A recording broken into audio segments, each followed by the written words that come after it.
Messi, Messi, Messi, Messi, Messi, Messi, Messi, immens Messi. ৩৯ বছর বয়সেও যেমন ড্রিবলিং তেমন ফিটনেস, হ্যাঁ এটাই লিওনেল মেসি।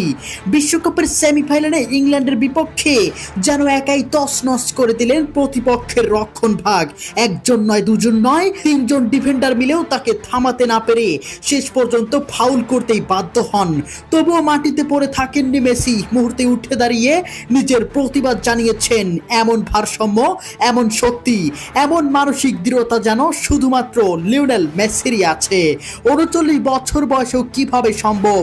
এটাই তো মেসি, এ কারণেই তিনি অন্যদের থেকে আলাদা।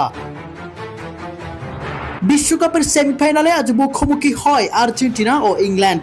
ম্যাচের শুরু থেকেই দুই দল খেলছে আক্রমণাত্মক ফুটবল, ফলে প্রতিটি বলের দখল নিয়েছিল তীব্র প্রতিদ্বন্দ্বিতা। তবে ম্যাচের ৩৬তম মিনিটে বল নিয়ে দুর্দান্তভাবে সামনে এগিয়ে যান লিওনেল মেসি। একে একে দুইজন ডিফেন্ডারকে ড্রিবলিং করে গোল পোস্টের দিকে এগিয়ে যেতে থাকেন মেসি, কিন্তু তখনই বাধা মেলে দুই ডিফেন্ডারের মারাত্মক ফাউলে। তবুও যেন মেসিকে থামানো যায়নি। মেসি উঠে দাঁড়িয়ে প্রতিবাদ করতে থাকেন। একই সঙ্গে এগিয়ে আসেন ইংল্যান্ডের ফুটবলাররাও, কিন্তু তাদের চাপের মধ্যেও মেসি বলের নিয়ন্ত্রণ হারাননি এবং সামনে এগিয়ে যাওয়ার চেষ্টা চালিয়ে যান, যার জন্য রেফারি ফাউল হিসেবে গণনা করেন। শেষ পর্যন্ত দুই ডিফেন্ডারের শারীরিক চ্যালেঞ্জের মুখে মেসির আক্রমণ থেমে যায়।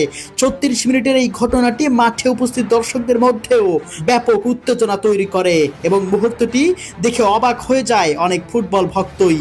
৩৯ বছর বয়সে এটা কিভাবে সম্ভব? কিভাবে এমন ফিটনেস, এমন ভারসাম্য রাখতে পারেন লিওনেল মেসি?